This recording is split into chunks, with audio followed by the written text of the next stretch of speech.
This is how you can use auto layout in Figma. Watch closely because learning how to use auto layout can save you a lot of time designing in Figma. Oftentimes when you're in like real world projects, when you're talking to your clients, for example, maybe during a design review, they might give you some kind of feedback like increase the spacing or decrease the spacing. Maybe they won't say exactly like that, but they might say something like, I want to fit more information within this form. Can you help me to do that? Then you need to think of ways on how to squeeze certain information within the form itself. For today, we will not be considering whether we need or do not need to include those things inside the form. We will be focusing on how we can get it done instead. So what you are looking at over here is I've created two exactly the same simple UI form design. On the left is created without auto layout, and on the right is created with auto layout. As you can see from the screen, it looks exactly the same. The only difference is when it's without auto layout, you can tell from the left hand panel that it's created with groups. For example, this entire group is called content, and I like to name my layer so that I know exactly what is it that this layer is talking about. Like for example, this is called content, and then I have one section, this is called the input group. So the input group is the label together with the input field. And then I have another group called buttons. So within buttons is a text layer and also the rectangle black background. So these two makes up the button. Whereas for the auto layout, everything is inside auto layout. How you can tell whether it's using an auto layout or not is based on the icon over here. It's like a hamburger icon. There is 3 strokes to it. It can be a horizontal stroke or vertical stroke, or it can even be like I think 5 little rectangles, which I will show you later. So why do we want to use auto layout? It's because let's say if we have this kind of feedback, increase the spacing. Right now, this is created without auto layout. To increase the spacing, we will have to manually shift it down like this. Manually shift it down. Whereas with auto layout, all you need to do is click on the layer and then click on this, and you can increase or decrease the spacing. It's much faster and more efficient to work like this. So how can you create something like this? Before I explain that, we will need to dive into the super basics of how auto layout works. To follow along, you can use your keyboard shortcut R and create rectangles. I'll click on R again and create rectangles or squares. I'll click on Command D to duplicate it, Command D again. So right now I have 3 squares. To create it as an auto layout, you selected these 3 layers and then click on Shift A on your keyboard, and the auto layout is there. The other method is you can right click and select Add Auto Layout. I've included a screenshot of where you can find this on the right hand side so that it's easier for you to find it later on. I'm gonna copy this auto layout, Command C, and then I'll put it somewhere around here. So what you see on this page here, this is how the auto layout can be controlled. To find this, you just need to click on your auto layout section and you can see on the right hand side. So let's go through each of them individually so that you get a better idea of what is an auto layout. So the first row is the direction of the auto layout, whether is it vertical, like top down, or horizontal, left right, or it's a wrap. So to explain how this works is, you can see that my auto layout is in a horizontal layout from left to right. To change it to top down, I click on here and it automatically changed from top to the bottom. Next, I'm going to show you what is a wrap. When you shift it to horizontal layout, when you change the bounding box size, usually only the width of the bounding box will change. However, what we want is for the rectangle to move down to the second row below, and that is called the wrap. So if I click on wrap, then based on the size of the bounding box, the content inside will wrap down. So only when you select wrap, then this will happen. I'm going to change it back into this horizontal layout, and then I'm going to change this back to hard contents. So let's talk about the next one, which is this. This is the gap between each of the items. So with our square example, right now the space in between each square is 21 pixel. If I increase it, you can see that the gap increases like this. To increase it by even faster, like by degrees of 10 pixels, right? Hold down shift as you move your arrow up and down like this. Next is the padding on the sides. So you can increase the padding on the left and right over here, left and right, and also on the top and bottom.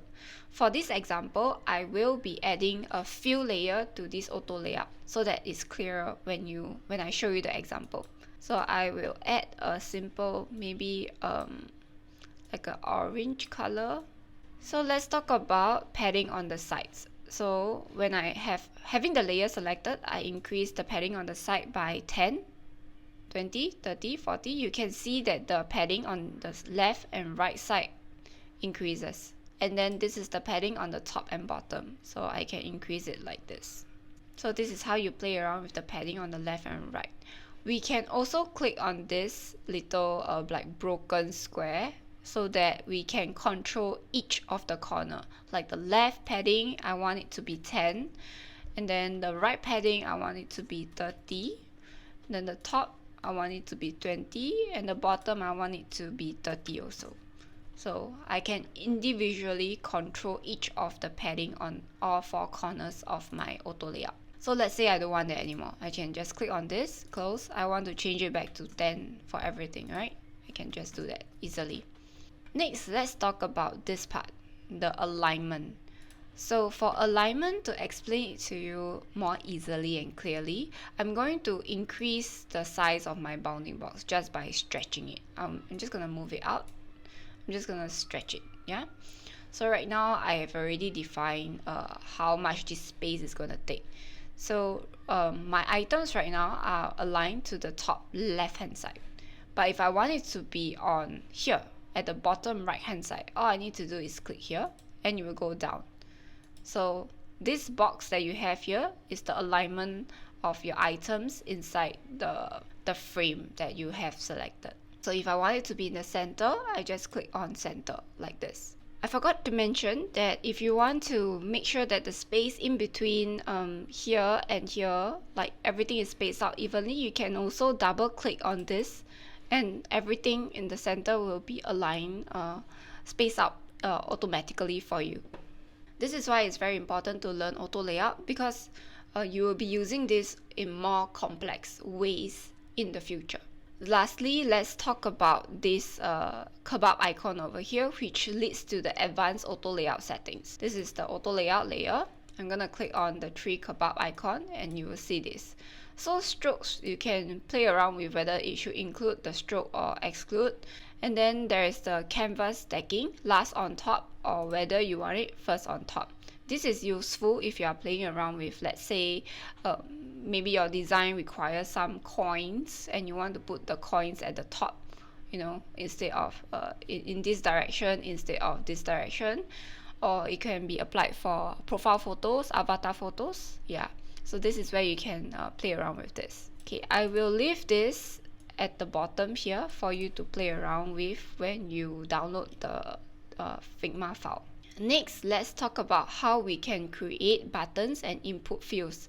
This is like a more realistic example of how you can use auto layout in your mobile design or web design. So we will cover the one with buttons first. So to create a button, normally without auto layout, what we do is, we will just like have the word, a text layer. You hit T, create a text layer, and then just write some words, right?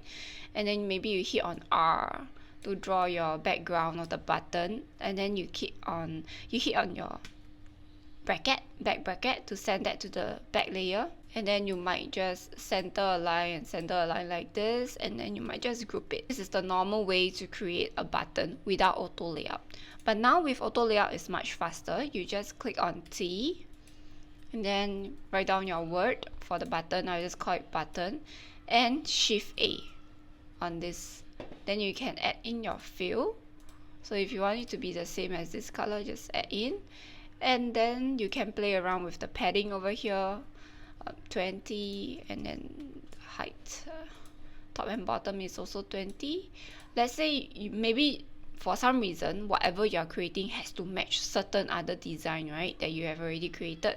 You can align it like this and then play around with the size. You can manually reset it like this, or you can play around with the width and the height. So this is a very simple and easy way to use auto layout to create your buttons. You can also add in your radius here. So if you're not sure how to use and play around with all this, you can refer to my previous video on how to use Figma for beginners. So over there, I cover more about how you can use all the tools over here, like how to create shapes, how to use the pen tool, how to use the text tool, and creating, playing around with the radius, things like that. Alright, let's jump next into creating our input field. So an input field, I'm gonna just bring it up over here so that you can see. It's made up of two different sections. One is this section, which is a text layer that I call it the label, and then the second section is the input field. So this is in auto layout, and then this together is in another auto layout. When you're working on actual design projects, right, you will see a lot of auto layout in auto layout, which is why it can get very confusing if you don't master this. As a designer, usually you are working on files that other senior designers have created and worked on. So you need to know how to read their files and make changes from there. Okay, let's go back to this. How do I create this? Again, is creating a text layer input. I will just call this input. The size that I have right now is 16. The typeface is Source Sans Pro, and the weight is regular. If I want it to be like the color gray, I might just play around with the colors. And then by selecting the layer, I'll click on Shift A.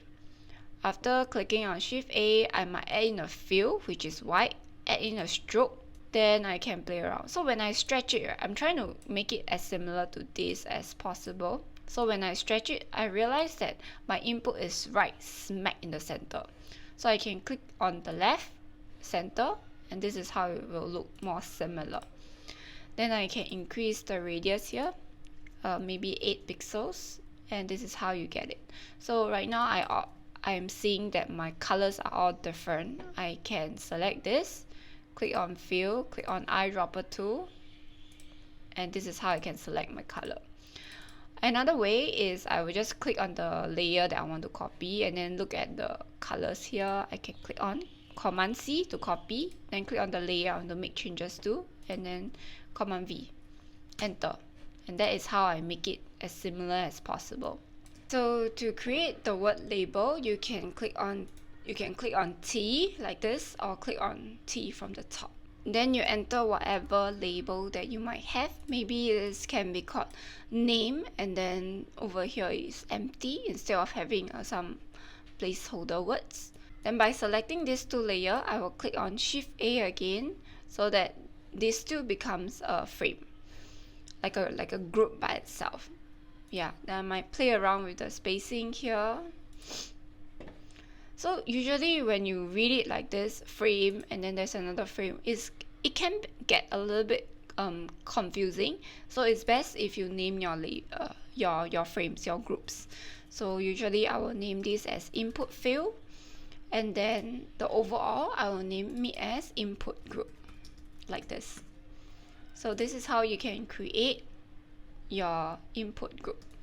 So I've created a mini homework for you, which you can try your best to replicate. You can duplicate this file, Command D, and then shift it to the side, and then take a look at all the layers and then manipulate, play around with all this, and see whether you can recreate this thing by yourself. I have included a screenshot of how each of these layers is supposed to look like over here to help you with grouping of your layers. Alright, that's it for this video.